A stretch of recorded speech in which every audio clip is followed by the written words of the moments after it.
welcome to the India debate here at Davos, the World Economic Forum 2012.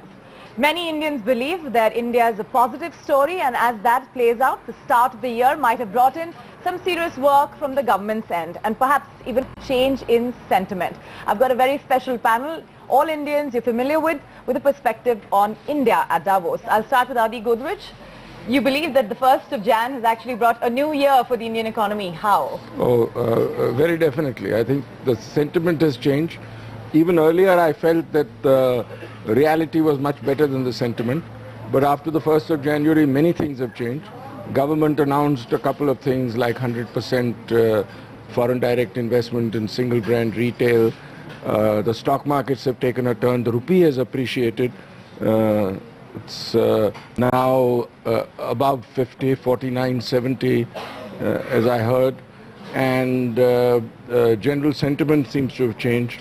I see some of the results have been quite good. Right. And if you go by what the Commerce Minister told me just a couple of hours ago, he believes that it's just a matter of a few months that FDI multi-brand should get a stamp. Yes, I'm sure. And I think allowing foreign airlines to invest in the aviation sector, if we can get the companies bill and the direct tax code. Right. But the most important thing, Shirley, is the goods and services tax. Unfortunately, there still isn't political alignment on that. And you've been an advocate for that for some time now. If we can do that, then despite whatever happens in the Eurozone, India could grow at above 9%. Okay, but what's woken up the giants, so to speak? Hemant, if you just look at all these months of going through what was a gloomy sentiment on headlines because of scams, scandals, not that we can wish them away, but what's changed suddenly that things are falling in place? I think all of us tend to overreact. Okay, when India is shining, then nothing, there's no sign of any cloud anywhere. And when there is doom, then we tend to overreact and do the same thing like we do with our cricket team. We've seen our results improve all across of the businesses that we're doing. We've seen that as Europe tends to stumble its way towards a solution, some of the risk appetite of foreign investors is coming back. The stock markets are doing well. The order books are strong. And our companies in Germany are doing fine. Our companies in Italy are doing fine. And I personally don't see any reason for gloom and doom, and which is one of the reasons why I'm not attending many of the gloom and doom sessions here. Really? Does that mean you walk off from what makes you feel a bit too negative? No, I don't walk off, but Davos has got two parts to it. One is all the stuff that we are hearing about Eurozone, bankers, salaries, capitalism, the future of, the political world and so on. And there's another part of Davos which is enlightening and uplifting. True. So I overheard a CEO say that I'm not coming for the next 3 years, at least till there's a new subject apart from the euro. Shivinder Singh, just to know whether the sentiment side, are we sometimes our own enemies? We tend to bring ourselves too low and not look for what we can try and do in terms of rescuing a situation. Well, I do believe, I think partly what Mr. Godrej and Hemant has said, that we get carried away on both sides. When it starts going a little bad, we talk so much about it and make such a big deal about it that I actually start feeling bad about it. And then the bad carries on for a while, and then you're looking for any ray of hope, and then you hang on to that for all good hope, and then life starts becoming brighter because you're tired of feeling sad. Yeah. So I do think we tend to go to extremes. I mean, there's no debate on the fact that last year has been difficult. But I think Indian industry has the capability to pull out and come out with some kind of magic and pull out of it every time. And I think in the whole process we actually get stronger. So I don't see it as a negative side at all. Find yourself having to answer, be answerable as a CEO on what is going on the governance front in India. Is that what happened to most of you at WEF? Clearly that's the biggest doubt that people have. They buy the rest of the India story. Yeah. Okay, Vikas, how was your experience? How many people did you have to explain that you are not the man who's going to take the call? The Prime Minister has a job to do. Well, obviously, it's not. I mean, India is rated as one of the most corrupt, governments in the world. But that aside, I would say that despite all that, the Indian entrepreneur is able to project a great picture. So I think, people here appreciate the fact that whatever is happening despite the government, not because of the government. So I would say that India is actually in a situation where we are inducing pain ourselves. There is really lesser or very little pain in the economy per se. If we can look beyond that, then I think we have a far better picture to look at. Mr. Godrej, this time, large number of young people have been inducted into the World Economic Forum fold. You know, global shapers, young leaders have existed. Your daughter herself is a part of that. Do you think in some ways people are recognizing the leadership qualities of young Indians, their ability to be risk takers? Yeah, absolutely. And I think that's the great story in India. If you look at the young, their thinking, their passion, their desire to work over a 10-year period in terms of planning, I think it's all terrific. And I think in the next decade, when the young in India take over, whether in politics, whether in business, I think India will have changed dramatically. So I'm very confident of the young Indians driving India forward very strongly. Yeah, you know, Hemant, I want to come back to you with the whole demographic dividend, which many introspect whether it's a disaster, could be a disaster. But how can we get away from the idea that at the end of the day, we are a fantastic market? I mean, we are so many consumers together. Many of them are innovators in their own right. So the demographic story is still a play that we should not discount just yet. I think we actually should. Okay, I'm being contrarian over here. If there's something that is limiting growth at Mahindra just now, okay, is the lack of the ability to find enough trained people. We talk about educational institutions which are fantastic, the elite ones are great, but when we want to find 5,000 engineers to put into our engineering services, you can't find them. I think India can capitalize on it, but we need to take action very quickly. Because otherwise, it's a long-term piece, it doesn't happen overnight. In the corporate world, you have to compete for capital. Yeah. Now, one division competes for capital against the other, and India is competing against Brazil, Mexico, China, and no Russia. capital can compete against each other without the existence of talent, which is where the debate actually pivoted this time in WEF, Sanjeev. If you look at it, they said, let's get away from capital, let's talk about talent. Are we doing enough? I mean, given that you have a financial services business, you do need intellect, you need people to be pushy, get the sales out there. Are you facing challenges too? Clearly there are challenges with the quality of people. Yeah. So for example, if I take our insurance business, we have 12,000 sales managers that manage 120,000 agents. Now training those numbers is a huge challenge. So we have training schools across the country. We do a huge amount of online training. So what you're really looking for when you're hiring somebody now is attitude, not necessarily what he has studied. Right. Because if he has the right attitude with the right training, Could be quick learners. then they would be quick learners. Because, you know, India and China has often been looked at from the labor point of view as a story worth looking at, not just from an infrastructure point, but pure construction, engineers, architects, etc. India seems to be always short of it, and I'm sure you experienced that. Tell us a little bit about how that bridge could be built.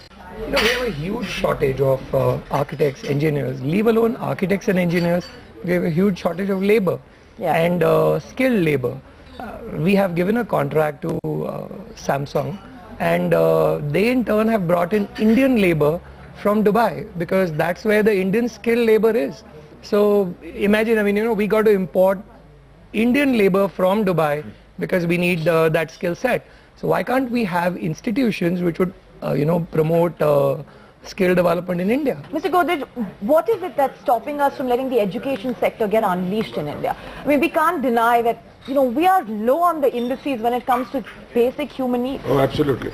You talked about the issue. I believe there's no unemployment in India, just unemployability. And this new task force for training and skill development, where 500 million people are to receive this kind of training. And CII is very active in that. It's going to be a collaboration between the government, the private sector. I think companies should put a lot of effort on training and skill development, both within the company and as CSR efforts. But I suppose from their need basis, that's probably the only option. Shivinder, how do you respond to the need to invest in research and development? I mean, you've been, you know, doing businesses where you would need people to spend some time looking at new scientific methods, how to improve the quality of healthcare in the country. Are we doing enough on R&D? Is the government giving you enough support on that? Well, I think R&D you have to look at in both sides. I think one is manufacturing, the other is services. R&D in service really is about innovation more than R&D per se. Sure. But I think coming back to what Mr. Godrej said, I think the conversation earlier about the demographic dividend, I do fundamentally believe that we have the opportunity to make it a demographic dividend. But like anything else, two sides of the coin, we can actually make it a disaster. And are we making it one? Would you agree with Mr. Luthra? It pivots on education. It pivots on the fact that can you generate enough people to actually leverage that volume. In every sector that we look at, whether it's engineering or it's IT or it's medicine or it's nursing, we are short of talent. And that's just a simple quantity issue. We have also a serious quality issue. I mean, we are hiring nurses and doctors at the junior level. One is to get the volume that you're looking for, but also to get the quality that they actually can do something at start. So, like Sanjeev said, you have to go back and retrain them.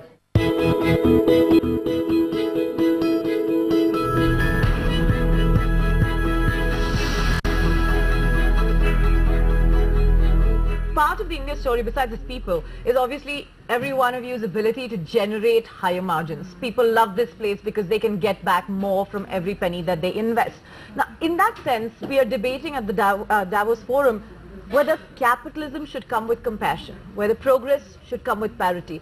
Do you think India is in a position right now to even debate that and participate in a story like that? Sanjeev, let's start with you. Sure it is, and it needs to be if it's not.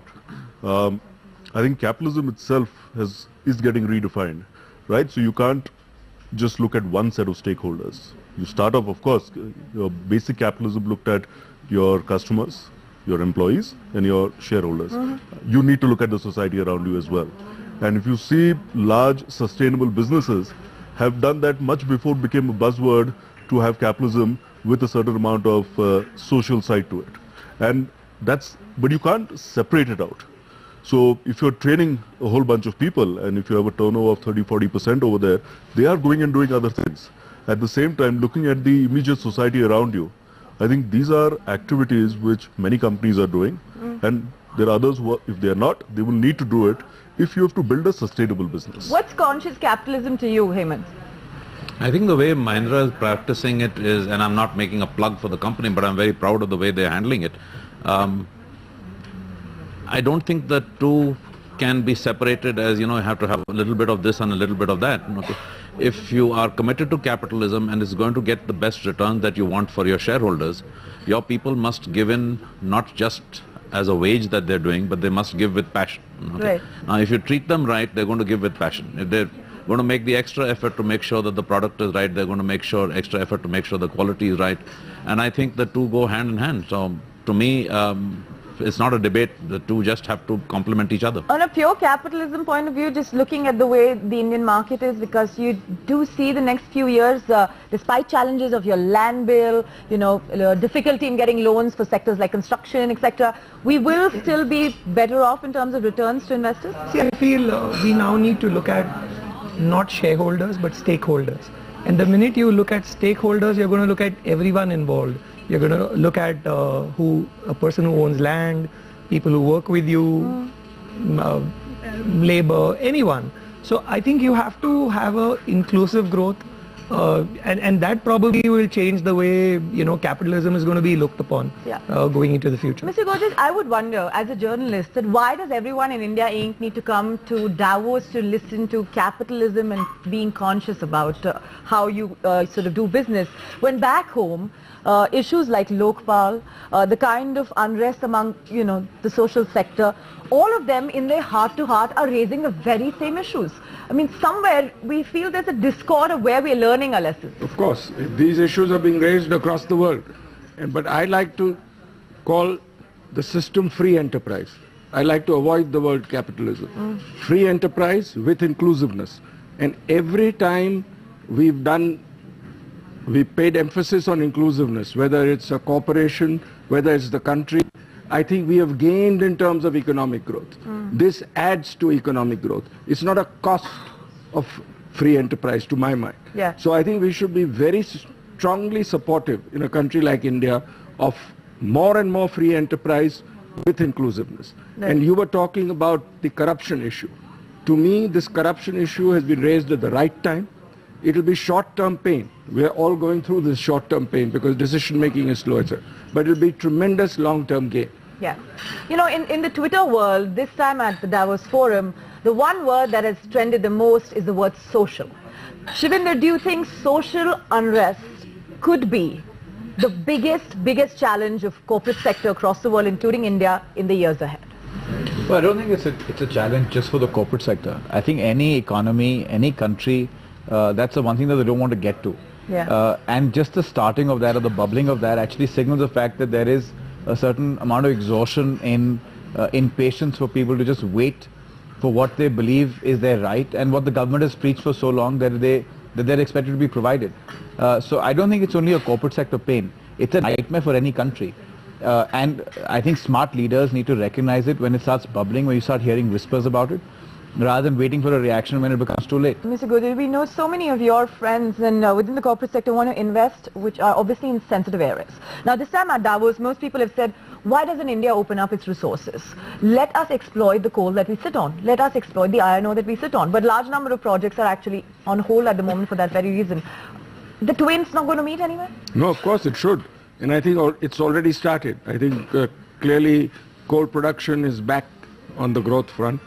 I think you're absolutely right. We must get our resources moving, but we must also be very clear that we will do it in a sustainable manner. Yeah. The environment must be taken care of. We must leverage science and technology where we do both. It's not either or.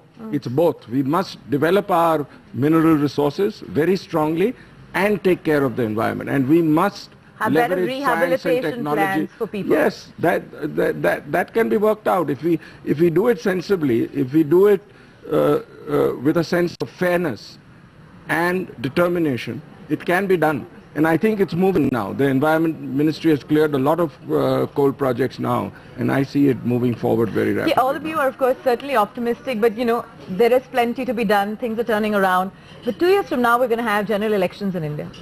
Clearly, you all are factoring that in. What are your expectations, you know, in terms of the reform story? And more importantly, does India Inc. and the rest of India have a choice when it comes to selecting the government? Vikas, we'll start with you. Well, you know, I think the politicians should be very clear that their report cards are going to be seen in the next 2 years. So they better buck up. And, you know... You mean they're empty so far? I don't know that. I mean, and I'd rather not comment. Let the entire term get over and then we decide who fails or who passes. But I would clearly see them bucking up because they really need to do that. And, you know, they are the drivers. We probably would put the fuel in, but at the end of the day, they are the policy makers. We can influence them to make policies around growth, around, you know, job creation and so on and so forth. But at the end of the day, they are the ones who are to take action. So I guess they really need to know what people are looking at and what people want and should perform. Sanjeev, you, Mr. Godrej, even him, you've seen what's happened in Maharashtra. Another example of a great story that could have been much better, but actually has just given up everything to the neighboring Gujarat. Sure. You know, this is part of the same government story. I mean, 2 years from now, when general elections happen again, what are industrialists like you going to say to your very own local governments as well about how they've got a huge opportunity just let go? See, people are clearly more and more voting for performance over casteism, religion, or just status quo. Yeah. And for every Maharashtra, you have a Gujarat, and you have many other states that we know of, whether Bihar, etc., etc. Yes. So, rather than seeing each one of us as businessmen or industrialists, I think if each one of us as a citizen casts our And a vote voter, yeah. and believes that we can make a difference, because I think each one of our votes will make a difference, we will hopefully see that we elect those that are accountable, that are transparent, and that lead by action. For this to happen, Shivinder, India Inc. has to be in town, in India, to vote on the day of voting. But I don't think that's an issue. I actually find more and more people getting there and making it happen. I think, and to your earlier comment about 2 years from now, general elections, I think 2 years, 2.5 years is very far away. I actually hope and believe that with some of the elections happening at the state level now, and depending on the outcome of that, the mood should change very dramatically. And to Vikas's point, over the next 2 years, we can actually buck up and actually catch up on the scorecard, provided that this state election actually give the impetus to the government No, and it's a long catch up, right? Mr. Luthra, 6 years have gone by for the same government. I have a contrarian view on this. Okay, I don't think we will be blessed with a party with a simple majority. We will have to live with alliances. And I think we need to take a look at how we have the whole electoral system in India works. I have two specific suggestions. Okay. One is that state elections somehow, and I'm not a political scientist, must be made coterminous with national elections, because otherwise we have elections all the time and we are subject to populist pressures, okay, every 2 years, not every 5. Okay.